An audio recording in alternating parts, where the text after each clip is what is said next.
दोस्तों आज की वीडियो में हम बात करने वाले हैं रैप म्यूज़िक की दुनिया की दो ऐसी शख्सियात के बारे में जिन्होंने रैप म्यूज़िक में अपना नाम पैदा किया।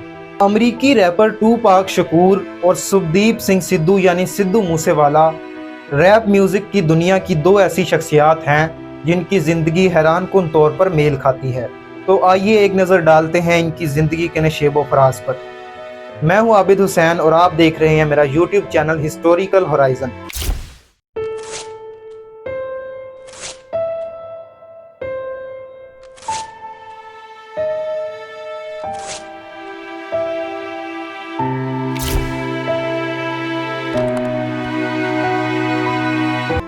दोस्तों ये कहानी शुरू होती है न्यूयॉर्क सिटी की एक जेल वुमेन्स हाउस ऑफ डिटेंशन से, जहां एक अफीनी शकूर नामी खातून भी हिरासत में है।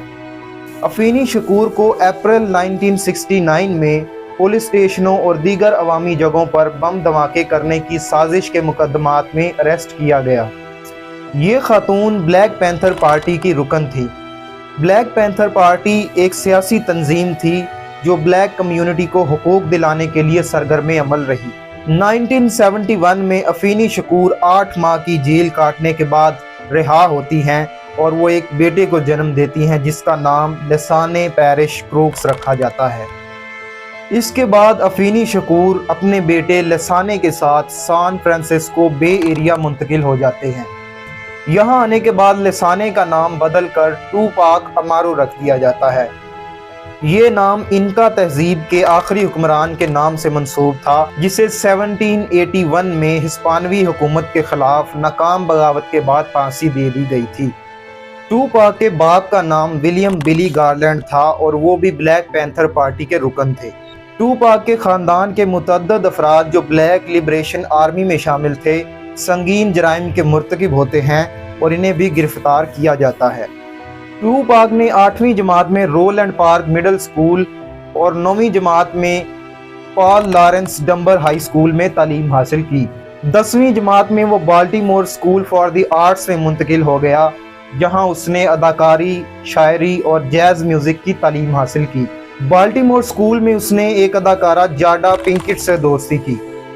टूपाक ने अपने म्यूज़िक करियर का आगाज़ 1989 में किया। जनवरी 1991 में टूपाक ने डिजिटल म्यूजिक के एक अंडरग्राउंड ग्रुप को ज्वाइन किया और यहां उसने अपना डेब्यू सॉन्ग पेश किया। ये गाना 1991 की फिल्म नथिंग बट ट्रबल के साउंड ट्रैक पर पेश किया गया और इसके बाद टूपाक ने रैप म्यूजिक में एक मकाम हासिल कर लिया। नवंबर 1991 में टूपाक का पहला रैप म्यूजिक एल्बम रिलीज किया गया तो नायब अमरीकी सदर ने कहा कि इस तरह के रिकॉर्ड्स जारी रखने की कोई वजह नहीं है। लेकिन टूपाक की शोहरत का सिलसिला बढ़ता चला गया और 1993 में उसने अपना दूसरा album strictly for my niggas release किया जो सियासी और समाजी नज़रियात पर जोर देता था। इसके बाद टूपाक की इनकलाबी ज़िंदगी का बाकायदा आगाज़ हुआ और उसने बेशुमार एल्बम रिलीज़ किए जिनमें all eyes on me, me against the world, are you still down और द डॉन किलोमिनाटी शामिल हैं। टूपाक के गैंगस्टर रैप म्यूजिक एल्बम्स ने म्यूजिक रिकॉर्ड्स तोड़ दिए, लेकिन इस बढ़ती हुई शोहरत के साथ नवंबर 1993 में टूपाक पर एक जिनसी ज़्यादती और एक नाजायज़ असलहा का मुकदमा लगाया जाता है। 1995 में जब टूपाक सज़ा काटने के बाद जेल से रिहा होता है तो वो एक कीशा मॉरिस नामी लड़की से शादी करता है।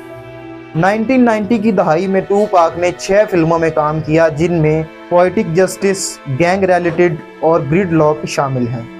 लेकिन टूपाक की ज़िंदगी में तरक्की का सफ़र बहुत महदूद होता है और 7 सितंबर 1996 को टूपाक शकूर को लॉस वेगास नेवाडा में 7 फ्लेमिंगो रोड पर 5 गोलियां मारकर हलाक कर दिया जाता है। उसे जनूबी नेवाडा के यूनिवर्सिटी मेडिकल सेंटर ले जाया जाता है जहां वो 6 दिन बाद जख्मों की ताब न लाते हुए चल बसा।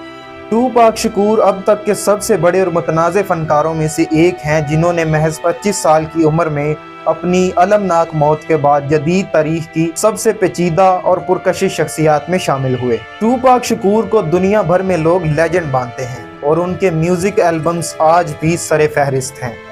दोस्तों टूपाक की ज़िंदगी से मिलती जुलती एक शख्सियत सिद्धू मूसेवाला भी हैं। साउथ एशिया में सिद्धू मूसेवाला किसी तारुफ के मोहताज नहीं है।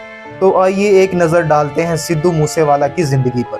सिद्धू मूसेवाला 11 जून 1993 में पंजाब के जिला मानसा के करीब एक गांव मूसा में पैदा हुए। मूसेवाला को आमतौर पर अपनी नस्ल के सबसे बड़े पंजाबी फनकारों में शुमार किया जाता है। दी गार्डियन, जो कि एक बरतानवी रोजनामा और ट्रस्ट है, उसने सिद्धू मूसेवाला को 2020 के 50 बड़े फनकारों में शामिल किया है। सिद्धू मूसेवाला अपने सॉन्ग सो हाई की शुरुआत के साथ मशहूर हुए।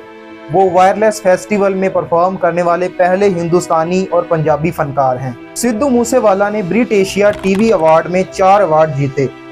उन्होंने 2018 में अपना पहला एल्बम PBX1 जारी किया, जो बिलबोर्ड कैनेडियन एल्बम्स पर 66 नंबर पर था। मूसेवाला ने अपने करियर का आगाज़ 2016 में किया, जब उन्होंने एक गीत लाइसेंस लिखा जिसे पंजाबी सिंगर निंजा ने गाया। इसके बाद 2017 में उन्होंने गुरलेज अख्तर के साथ सॉन्ग जी वैगन में मरकजी किरदार के तौर पर डेब्यू किया। इसके बाद उन्होंने बेशुमार एल्बम्स रिलीज किए। 2021 में मूसेवाला ने इंडियन नेशनल कांग्रेस की एक पॉलिटिकल पार्टी को ज्वाइन किया और डिस्ट्रिक्ट मानसा के लिए 2022 का पंजाब असेंबली का इलेक्शन लड़ा, जिसमें वो नाकाम रहे। सिद्धू मूसेवाला के गानों को भारत में अक्सर मुतनाज़ा देखा जाता था और इन पर मुतअद्दिद बार गन कल्चर को प्रमोट करने और मजहबी जज्बात को ठेस पहुंचाने का इल्ज़ाम लगाया गया था। 2020 में उसकी एक वीडियो सोशल मीडिया पर वायरल हुई, जिसमें पुलिस अफसरान की मदद से वो AK-47 की तरबियत हासिल कर रहे हैं। इस वाक़े के बाद जिन 6 पुलिस अफसरान ने उसे AK-47 की तरबियत दी, उन्हें मुअत्तल कर दिया गया था। जुलाई 2020 में मूसेवाला ने एक गाना रिलीज किया, जिसमें उसने अपने आप को अदाकार संजय दत्त के साथ कंपेयर किया। इस गाने के बाद मूसेवाला को आर्म्स एक्ट के तहत अरेस्ट भी किया गया। इसके बाद सिद्धू मूसेवाला ने एक इंटरव्यू में कहा कि उसे कुछ न्यूज़ चैनल्स और वकीलों की तरफ से बिला वजह निशाना बनाया जा रहा है। 2020 में मूसेवाला ने भारतीय ज़रई एक्ट के खिलाफ पंजाब के किसानों की हिमायत में एक गाना माई मदरलैंड रिलीज़ किया।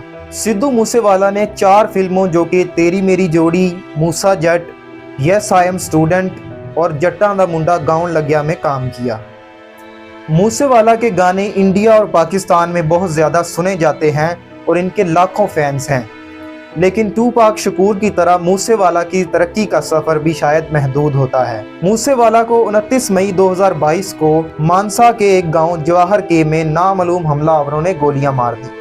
पुलिस के मुताबिक शाम 4:30 बजे सिद्धू मूसेवाला अपने घर से अपने कज़न गुरप्रीत सिंह और अपने पड़ोसी गुरविंदर सिंह के साथ घर से निकला। वो अपनी काली महिंद्रा थार चलाकर बरनाला में अपनी खाला के घर जा रहा था। इस वाक़े के दौरान 30 राउंड फायर किए गए, जिनमें सिद्धू मूसेवाला जाँ बहक हुए और दूसरे 2 अफराद जख्मी हुए। लॉरेंस बिश्नोई गैंग ने इस कत्ल की जिम्मेदारी कबूल की और कहा कि 2021 में अकाली लीडर विक्की मडोखेड़ा के कत्ल का बदला लेने के लिए हमने मूसेवाला को कत्ल किया। मूसेवाला को 31 मई को उनके आबाई गांव में सुपुर्द खाक किया गया और उनकी आखिरी रसूमात उनके खेतों में अदा की गई। 3 जून 2022 को पंजाब के चीफ मिनिस्टर भगवंत मान ने मूसेवाला की याद में कैंसर अस्पताल और स्पोर्ट्स स्टेडियम की तमीर का ऐलान किया। पंजाबी सिंगर प्रेम ढिल्लों ने मूसेवाला के लिए खराज तहसीन गाना बेकार नहीं मर गया जारी किया और गैरी संधू ने खराज तहसीन गाना जिगर दा टोटा जारी किया। जुलाई 2022 को पंजाबी विरसा पाकिस्तान की एक लिटरेरी सोसाइटी ने मूसेवाला को वारिस शाह इंटरनेशनल अवार्ड से नवाजा। सनी माल्टन ने नवंबर 2022 में मूसेवाला के लिए खराज तहसीन गाना लेटर टू सिद्धू रिलीज किया। मई 2023 में अवार्ड याफ्ता बरतानवी रैपर ट्योन वेन ने मूसेवाला के लिए खराज तहसीन गाना हीलिंग रिलीज किया। दोस्तों, आज की वीडियो में आपने रैप म्यूजिक की तारीख की 2 अहम शख्सियात के बारे में जाना, जिन्हें तारीख में हमेशा याद रखा जाएगा। अगर वीडियो अच्छी लगे तो लाइक ज़रूर कीजिए और चैनल को सब्सक्राइब कीजिए, ताकि ऐसी ही इंफॉर्मेटिव वीडियो बर वक्त आप तक पहुँचती रहे। शुक्रिया।